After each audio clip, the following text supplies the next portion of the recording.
વિચારો કે જો તમે સવારથી સાંજ સુધી ઘરમાં જે કંઈ પણ આવા નાના મોટા કામ કરો છો એ બધું જ તમે એકદમ ફ્લુઅન્ટ ઇંગ્લિશમાં બોલવા લાગો તો તમારો કોન્ફિડન્સ કેટલો હાઈ થઈ જાય, વધી જાય ને, આત્મવિશ્વાસ જોરદાર વધી જાય કે ના વધી જાય, સાચું કયો. અને તમને એક વાત કહું, ઇંગ્લિશ બોલવાનું સ્ટાર્ટ કરવા માટે છે ને કોઈ ભારે ભરખમ કે મોટા મોટા હાઈફાઈ શબ્દોની જરૂર નથી હોતી. શરૂઆત હંમેશા છે ને નાના શબ્દોથી, આપણા ઘરથી, આપણી પોતાની જ ડેઇલી લાઈફમાં જે આપણે આવા નાના નાના કામ કરીએ છીએ ને એનાથી જ સ્ટાર્ટ થાય છે. ઘરમાં ઝાપટ ઝૂપટ કરવાની, ઘર ગોઠવવાનું, કપડાં વાસણ ઝાડુ પોતા, રસોઈ, આવા બધા જ કામને ઇંગ્લિશમાં શું કહેવાય એ બધું જ એકદમ સાચી વોકેબ્યુલરી અને સાવ સાચા પ્રોનાઉન્સિએશનની સાથે આપણે આજના વિડીયોમાં શીખશું. ઓકે? અને જરૂરી નથી કે તમે કોઈ હાઉસવાઈફ જ હોય કે કોઈ લેડીઝ હોય કે કોઈ વર્કિંગ વુમન, વોટ એવર, કે જે ખાલી લેડીઝ માટે જ ઉપયોગી હોય એવું નથી. જો તમે વિદ્યાર્થી હો કે તમે કોઈ પણ ઉંમરના હોય વ્યક્તિ જે ઇંગ્લિશ શીખવા માંગતા હોય ને એણે આ વિડીયો જોવો જરૂરી છે. વેલકમ ટુ ગુજ્જુની પાઠશાળા. આજે આપણો સ્પોકન ઇંગ્લિશ ક્લાસનો 3જો દિવસ છે. આ સિરીઝ આપણે જે સ્ટાર્ટ કરી છે એની અંદર આપણે આ ત્રણેય વસ્તુઓ જે મેઇન પિલર્સ છે ઇંગ્લિશના, ગ્રામર, વોકેબ્યુલરી અને પ્રોનાઉન્સિએશન, એ ત્રણેયને સાથે લઈને, કોઈ અલગ અલગ સબ્જેક્ટની જેમ નહીં ભણીએ, ત્રણેયને સાથે લઈને સ્પોકન ઇંગ્લિશ આપણે શીખશું. અને 30-40 દિવસની આ સિરીઝ હશે, કદાચ 50 દિવસ પણ થાય, જોઈશું કેવડી સાઇઝના વિડીયો બનશે, મને પણ નથી ખબર. એટલા દિવસોમાં જ્યાં સુધી સિરીઝ પતશે ને ત્યાં સુધીમાં તમે ડેઇલી લાઈફમાં તો ઇંગ્લિશ બોલવા જ માંડ્યા હશો. હા, તમને કોર્પોરેટ લેવલનું ઇંગ્લિશ ન ફાવે એના માટે એડવાન્સ લેવલની જરૂર પડે, પણ જે રૂટીન કન્વર્ઝેશન માટે આપણે જે ઇંગ્લિશની જરૂર છે ને એ બધું આના જ ઉપરથી સ્ટાર્ટ થાય. ક્યાંકથી તો શરૂઆત કરવાની હોય ને. તો જેણે વિડીયો પહેલો અને બીજો ન જોયો હોય ને એ જોઈ લેજો. અને જો તમને આ કોન્સેપ્ટ મારી રીતના બરાબર લાગે તો આ વિડીયોને તમે એન્ડ સુધી જોશો એટલે તમને સાવ સમજાઈ જશે કે આપણે બોલવાનું સ્ટાર્ટ કેવી રીતે કરવાનું છે. આજથી જ સ્ટાર્ટ કરશું. બોલવાનું હંમેશા આજથી જ ચાલુ થાય. આ ચોઘડી બહુ સરસ ચાલે છે ને, અત્યારથી કર્યું ને એ કામ બરાબર. વિડીયોના એન્ડમાં તમને હોમવર્ક મળશે. દરેક વિડીયોના એન્ડમાં હોમવર્ક મળશે, એ તમારે કરી લેવાનું. હવે હંમેશા હું તમને એમ કહું છું કે નોટ ને પેન લઈને બેસો, પણ આજના વિડીયોમાં અત્યારે તમારે કાંઈ જ લખવાનું નથી, નોટ ને પેન લેવાની નથી, ખાલી સાંભળવાનું છે. ટોટલી ફોકસ તમારું અહીંયા રાખવાનું છે અને હું જે બોલું છું ને એ ખાલી સાંભળવાનું છે, સાથે સાથે બોલવાનું છે. મારી સાથે આ વસ્તુઓ રિપીટ કરવાની છે.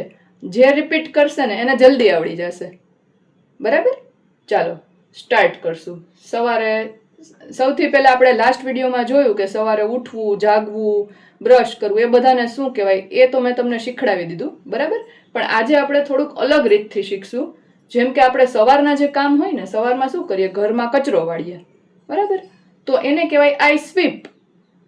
હવે સાદો વર્તમાન કાળ એટલે કે સિમ્પલ પ્રેઝન્ટ ટેન્સ એટલે કે એવી ક્રિયા કે જે આપણે ડેઇલી બેઝિસ ઉપર કરીએ છીએ, રેગ્યુલર જે કરવાની આવતી હોય, ડેઇલી જે ક્રિયા કરીએ છીએ એને સાદો કહેવાય. પણ અત્યારે કરીએ છીએ એને કહેવાય પ્રેઝન્ટ કન્ટિન્યુઅસ ટેન્સ. હવે પ્રેઝન્ટ કન્ટિન્યુઅસ એટલે કે અત્યારે એ ક્રિયા ચાલે છે. જેમ કે તમે અત્યારે વિડીયો જુઓ છો, આ બરાબર, આઈ એમ વોચિંગ ધીસ વિડીયો, તો એમાં વોચિંગ આવે. પણ જો તમારે એવું કેવું હોય કે હું ગુજ્જુની પાઠશાળાના વિડીયો જોઉં છું, તો આવે આઈ વોચ વિડીયોઝ ઓફ ગુજ્જુની પાઠશાળા. રાઈટ? મોટા મોટા સેન્ટેન્સ તો આપણે પછી બનાવતા શીખશું, પણ પહેલા આપણે સ્ટ્રક્ચર સમજીએ છીએ કે જો આપણે ડેઇલીની વાત કરતા હોઈએ કે ભાઈ હું રોજ ઉઠીને આવું કરું છું, તો એના માટે આઈ પ્લસ એક્શન જ આવી જશે. અને જો આપણે અત્યારે કરું છું એવી વાત કરતા હોઈએ તો આઈ પ્લસ એક્શન પ્લસ આઈએનજી આવશે. એક્શન એટલે કે વર્બ, વર્બ એટલે કે ક્રિયા. આ બધી ક્રિયા છે, ક્રિયાઓના વર્બ કહેવાય. વર્બ એટલે ખાલી ક્રિયા જ નથી હોતી, ખાલી એક્શન વર્ડ જ નથી હોતા, બીજા પણ ઘણા હોય છે. એ આપણે કોઈક ગ્રામરનો લેસન હશે ને સ્પેશિયલી ડેડિકેટેડ, એમાં શીખશું. બરાબર? અત્યારે આપણે સ્પોકનનો લેસન ચાલે છે તો એમાં આપણે બેઝિક નોલેજ લેશું અત્યારે. હવે હું કચરા વાળું છું, ઘરમાં કચરા વાળીએ ને આપણે, આઈ સ્વીપ, સિમ્પલ, આઈ સ્વીપ એટલે કે હું કચરા વાળું છું. અને જો અત્યારે જ હું કચરા વાળતી હોય તો મારે એમ કહેવાનું કે આઈ એમ સ્વીપિંગ. બરાબર? હવે ઈ કચરા વાળતા પહેલા શું કરવાનું હોય, ઘરમાં ઝાપટ ઝૂપટ કરવી પડે ને, આખું ઘર ઝાપટવું પડે, તો એને કહેવાય ડસ્ટ. એટલે I dust. I dust my house before sweeping. એનો મતલબ થાય હું મારું ઘર પહેલા ઝાપટ ઝૂપટ કરું છું ને પછી વાળું છું. પણ એવડા મોટા સેન્ટેન્સ અત્યારે નથી શીખવા. અત્યારે ખાલી બે જ કાર્ડ ઉપર તમારે ફોકસ કરવાનું છે. એક આઈ ડસ્ટ એટલે કે હું રોજ ડસ્ટિંગ કરું છું, મતલબ કે ડસ્ટિંગ કરું છું ઇન ધ સેન્સ કે હું રોજ ઝાપટ ઝૂપટ કરું છું, આઈ ડસ્ટ. અને જો એમ કેવું હોય કે હું અત્યારે ઝાપટ ઝૂપટ કરું છું તો આઈ એમ ડસ્ટિંગ. બરાબર? અને યાદ રાખજો મેં તમને શીખડાવ્યું હતું આઈ નથી બોલવાનું, આઈ ય બોલવાનું છે, ય. ઓકે, આપણે સાથે સાથે પ્રોનાઉન્સિએશન એ શીખશું. ચલો, ઝાપટ ઝૂપટ થઈ ગઈ, કચરા વળાઈ ગયા, એના પછી પોતું. પોતું એટલે મોપ. આઈ મોપ એવરી ડે. હું દરરોજ પોતું મારું છું. બરાબર? આઈ મોપ એવરી ડે. એના પછી આપણે શું કરીએ? હાથ ધોઈ લઈએ. બરાબર? તો આઈ વોશ માય હેન્ડ્સ પણ આવે, આઈ ક્લીન માય હેન્ડ્સ પણ બોલી શકાય. આઈ ક્લીન કંઈ પણ બોલી શકાય. અથવા તો આપણે બીજી કોઈક વસ્તુ ક્લીન કરતા હોઈએ, માનો કે પ્લેટફોર્મ સાફ કર્યું ભેગું ભેગું, તો એને આઈ ક્લીન પ્લેટફોર્મ આવે. આખો રૂમ સાફ કર્યો તોય આઈ ક્લીન ધ રૂમ આવે. બરાબર? ક્લીન વર્ડ બધી જગ્યાએ યુઝ થાય, જે આપણે ક્લીન કરીએ એના માટે. આ બધા જ વર્ડનો અત્યારે આપણે બેઝિક જ ઓવરવ્યૂ લઈએ છીએ. ધીમે ધીમે જેમ ક્લાસ આગળ વધશે ને એમ હર એક સિચ્યુએશન માટે કયા વર્ડ્સ યુઝ થાય કેવી રીતથી એ આપણે અલગ અલગ સેન્ટેન્સ બનાવીને શીખશું. બરાબર? હવે આટલું કામ કર્યું ને, આપણે શું કર્યું? સૌથી પહેલા તો ઝાપટ ઝૂપટ, ઝાડુ, પોતા, હાથ ધોઈ લીધા. હવે થોડીક વાર થાકી ગયા. બરાબર? હવે બેસવું પડે. આખો દિવસ કઈ કન્ટિન્યુઅસ કામ ન થાય, બેસવું પડે. એટલે આપણે એને કહેશું આઈ રેસ્ટ. હું રોજ થોડીક વાર બેસી જ જાઉં છું, આઈ રેસ્ટ એવરી ડે. ઓકે? પછી અત્યારે તમે રેસ્ટ કરતા હોવ તો એને એમ કહેવાય આઈ એમ રેસ્ટિંગ. આઈ એમ રેસ્ટિંગ અથવા આઈ એમ ટેકિંગ રેસ્ટ, બે કહી શકાય. અત્યારે નહીં પણ હું ડેઈલી રેસ્ટ કરું છું તો આઈ રેસ્ટ. સમજાઈ ગયું? હાલો હવે આરામ થઈ ગયો, બહુ થઈ ગયું. 15-20 મિનિટ બેસવાનો ટાઈમ મળે એટલે ઘણું. એના પછી ઊભું થઈને હવે બપોરનું જમવાનું બનાવવું પડશે ને, તો એના માટે યુઝ થશે આઈ કુક. સિમ્પલ, આઈ કુક. આઈ કુક એટલે હું જમવાનું બનાવું છું. અથવા આઈ મેક ફૂડ એવું પણ આવે. પણ અત્યારે આપણે ખાલી આ સમજીએ છીએ. ક્યારે મેક યુઝ કરવું, ક્યારે ઇન, ઓન, પુટ, એવું બધું આપણે ધીમે ધીમે શીખશું. આઈ કુક એટલે હું રસોઈ કરું છું, મારું રોજનું કામ છે. બરાબર? એના પછી હું બધું જમવાનું મેં બનાવ્યું હોય ને હું ટેબલ ઉપર મૂકું છું, ડાઇનિંગ ટેબલ ઉપર. અને નીચે જમવા બેસતા હોય ફ્લોર ઉપર તો હું અહીંયા મૂકું છું, પણ હું ક્યાંક તો મૂકું છું ને, કઈ સીધું ગેસ ઉપરથી તો કોઈ લઈને જમી નથી લેતું ને. તો એને અરેન્જ કર્યું કહેવાય. I arrange the table. Okay? Arrange કર્યું કહેવાય ટેબલ. અત્યારે હું કરતી હોય તો મારે એમ બોલવાનું છે આઈ એમ અરેન્જિંગ ધ ટેબલ. સમજાઈ ગયું? તમારે સવારથી તમે સ્ટાર્ટ કરી અને જે ક્રિયા કરતા હોય ને, અત્યારે ચાલુ જે ક્રિયા હોય ને એ ક્રિયા વિશે તમારે બોલવાનું સ્ટાર્ટ કરવાનું છે. જેમ કે હું અત્યારે બોલું છું તો હું કહીશ આઈ એમ સ્પીકિંગ. તમે સાંભળો છો તો તમે બોલશો આઈ એમ લિસનિંગ. હવે લિસન અને હિયર એ બે વચ્ચે પણ ફેર હોય. હિયર એટલે સાંભળવું થાય અને લિસન એટલે સાંભળવું થાય. પણ હિયર ક્યારે યુઝ થાય કે તમે મને સાંભળી શકો છો, ટૂંકમાં સાંભળવા માટે સમર્થ છો, તો એના માટે હિયર યુઝ થાય. કોઈક વખત ફોનમાં ટાવર ના આવતો અને આપણે કહીએ ને કે કેન યુ હિયર મી, એટલે કે તને ભાઈ મારો અવાજ આવે છે કે નથી આવતો. અવાજ આવવો એને હિયર કહેવાય, સાંભળવું કહેવાય. પણ લિસન સાંભળવું ક્યારે યુઝ થાય કે ઘણી વાર ખબર છે કોઈક માણસ હોય, આપણું ફ્રેન્ડ હોય કે આપણા ઘરના કોઈ બહુ મેમ્બર્સ, કોઈ પણ મેમ્બર હોય, તમે પકડો ને ગમે મેમ્બરને લઈ લો, જેના મનમાં જે આવી, એ ફોનમાં ઘૂસીને બેઠા છે, આમ સ્ક્રોલિંગ કરે છે, ને આપણે એની આગળ કંઈક વાતો કરીએ છીએ, કાંઈ સાંભળતા નથી આપણું. એટલે એનો મતલબ શું થાય કે એના કાનમાં અવાજ જાય છે પણ એના ઉપર એ ધ્યાન આપતા નથી, ધ્યાનથી કાંઈ સાંભળતા, એને ખબર નથી કે આ કાંઈક બોલીને વહી ગઈ, કાંઈ ખબર નથી. બરાબર? તો એને કહેવાય he is not listening to me. અને શી હોય, શી ને તો એવું ચાલે નહીં, પણ શી હોય તો she is not listening to me. Okay? એટલે સાંભળવું, હિયર એટલે કે ખાલી કાને શબ્દો પડવા, અને લિસન એટલે ધ્યાનથી સાંભળવું. ટૂંકમાં એનું ફોકસ એ ત્યાં જ છે, જે સાંભળે છે ને એને સમજે પણ છે, એના માટે લિસન યુઝ થાય. ચાલો એ ટોપિક મૂકીએ. અત્યારે આપણા ટોપિક ઉપર આવ્યા. પહેલા જમવાનું બનાવી લીધું, આઈ કુક. પછી ટેબલ ઉપર બધું અરેન્જ કરી દીધું, આઈ અરેન્જ. એના પછી બધાય જમવા બેસી ગયા એટલે બધાયની પ્લેટમાં મેં જઈને પીરસી દીધું. પીરસવું એટલે સર્વ, આઈ સર્વ. હવે અહીંયા ઈ લાસ્ટમાં આવ્યો છે એટલે આપણે આને સર્વે નહીં બોલીએ. ઈ લાસ્ટમાં હોય તો સાયલેન્ટ હોય. આ ફોનિક્સનો રૂલ છે. બરાબર? ફોનિક્સની પણ હું અલગ સિરીઝ સ્ટાર્ટ કરવાનું વિચારું છું. ધીમે ધીમે બધું થશે. આઈ સર્વ, અહીંયા આર પણ સર્વ નથી બોલવાનું, આઈ સર્વ એવું બોલીએ સારું ના લાગે, એમ નથી બોલવાનું. આર ને થોડોક ખાઈ જવાનો, આપણને ભૂખ તો લાગી હોય ને. આઈ સર્વ એટલે કે હું પીરસું છું. એના પછી હું જમું છું, આઈ ઈટ, અથવા આઈ ટેક ફૂડ એવું કહી શકાય, આઈ ઈટ એવું પણ કહી શકાય. બરાબર, એ બધુંય થઈ ગયું, કામ બધું પતી ગયું, જમીન બધાય પોતપોતાના રૂમમાં હાઈ લાગ્યા. હવે આપણે શું કરવાનું છે, એ ટેબલ ઉપાડવાનું છે ને. તો આઈ ક્લિયર ધ ટેબલ આવે. ટેબલ ઉપાડવું એટલે કે એમ સાચી સેન્સ એવી નથી, ટેબલ આખે આખું ઉપાડીને ક્યાંય મૂકવા નથી જવાનું આપણે, બરાબર ને. આપણે ટેબલ ઉપર જે વાસણ પડ્યા છે એ ઉપાડીને બેસિનમાં કે બાર બાલ્કનીમાં વોશિંગ પ્લેસમાં મૂકવાના છે, બરાબર. તો આઈ ક્લિયર ટેબલ આવે. ચાલો, એના પછી પુટ એટલે ટેબલ ઉપરથી તો ઉપડી ગયા એક વખત, એને તો ક્લિયર કર્યું કહેવાય, પણ પછી ક્યાંક રાખ્યા તો આપણે બેસિનમાં રાખ્યા, તો આઈ પુટ, એ વાસણ બધા આપણે ક્યાંક રાખી દીધા, એના માટે પુટ યુઝ થાય. પછી હું જાતે જ આજે વાસણ ઉટકવા માંડી, બરાબર. આઈ ડુ ડિશિસ, આજે નહીં, હું તો રોજ ઉટકું છું તો આઈ ડુ ડિશિસ આવશે, પણ આજે ઉટકવા માંડી, આજે ઉટકું છું, અત્યારે ઉટકું છું તો થશે આઈ એમ ડુઈંગ ડિશિસ. સમજાઈ ગયું? ક્લિયર આટલી વસ્તુ? Okay, I am doing dishes. પછી આ બધું કરીને હવે હું થાકી ગઈ, હવે મારે સૂઈ જવું છે. એટલે હવે બપોરે મેં થોડીક વાર આડે પડખે આપણે પડ્યા એવું કહીએ ને, કે હવે હું આડી પડી છું. આડી પડી છું એટલે કે આમ ક્યાંય પડી નથી ગઈ, રિયલમાં સૂતી છું. એના માટે બપોરની થોડીક ઊંઘ લઈએ, એના માટે વર્ડ છે નેપ. નેપ, આને અહીંયા એ છે ને એને એ પ્રોનાઉન્સ કરવાનું છે, આ નથી કરવાનું કે અ નથી કરવાનું. નેપ. અને પી છે ને એને જરાક જ બોલવાનો છે, આમ થોડોક ખાઈ જવાનો છે. નેપ. નેપ એવું ના બોલાય.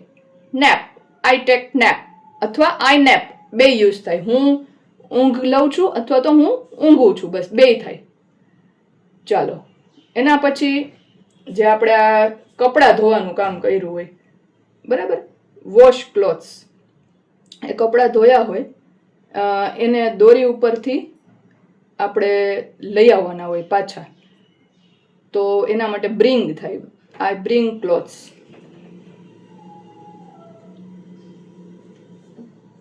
એના પછી ફોલ્ડ, એ જે કપડાં છે એને આપણે ઘડી કરીએ, એના માટે વર્ડ યુઝ થાય ફોલ્ડ. આઈ ફોલ્ડ ક્લોથ્સ, કપડાને ઘડી કરીએ, બરાબર. ચાલો, આટલા બધા સાંજના કામ પતી ગયા આપણા. હવે સાંજનું ડિનર બનાવશું, એટલે આપણે થોડીક પ્રિપરેશન કરશું ડિનરની. આખું ડિનર તો રેડી નહીં કરીએ, સાંજનું વાળું એટલે ડિનર, એ તો બધાને ખબર છે. ચાલો, પ્રિપેર.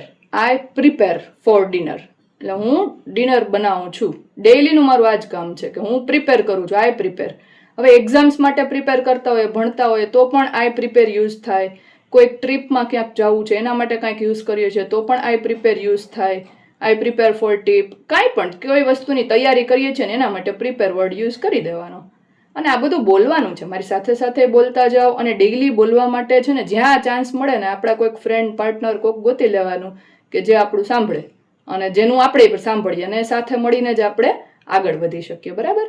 કોઈ ન મળે ને તો મિરરની સામે બેસી જવાનું અને પ્રેક્ટિસ કરવાની.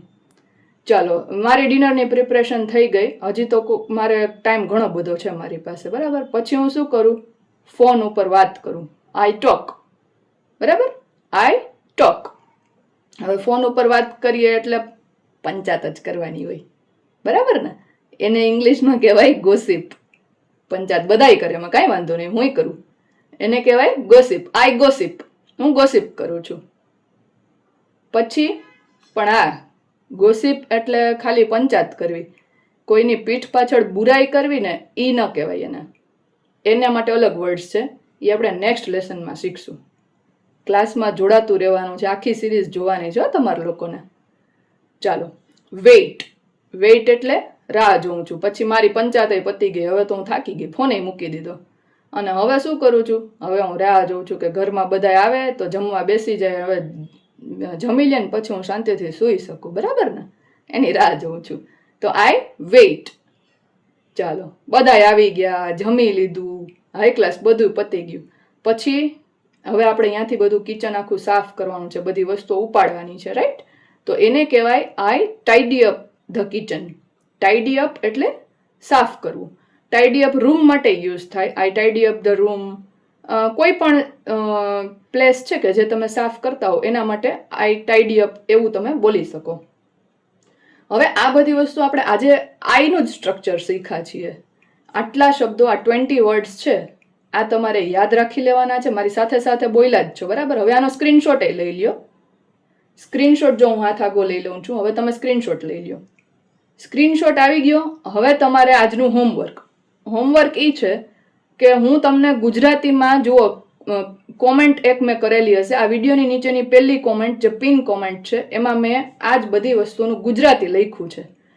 તમારે તમારી હોમવર્કની બુક કાઢવાની છે, એ કોમેન્ટ ખોલવાની છે અને એ ગુજરાતીની સામે એનું ઇંગ્લિશ જે થતું હોય નંબર 1, નંબર 2, નંબર 3 એમ કરીને તમારે એનું ઇંગ્લિશ લખવાનું છે. બધું ઇંગ્લિશ લખાઈ જાય, આ જ બધું હશે, બરાબર? બધું ઇંગ્લિશ લખાઈ જાય પછી તમારે મને કોમેન્ટ કરવાની છે ડન એવું, બરાબર? એટલે મને ખબર પડશે કે હા તમે બધું કરી લીધું છે. જો તમે હોમવર્ક રેગ્યુલર કરતા જશો ને એનાથી જ તમારો કોન્ફિડન્સ વધશે, એનાથી જ બોલવાનું આવડશે. આટલું કામ થઈ જાય એના પછી પાછું આ વિડીયોને જો તમને કાંઈક ભૂલાઈ ગયું હોય, કોઈક વસ્તુનું તમે ભૂલી ગયા છો, બરાબર, તો તમારે આ વિડીયોને પ્લે કરીને પાછો જોવાનો છે કે આ વર્ડનું મેં તમને શું શીખડાવ્યું છે.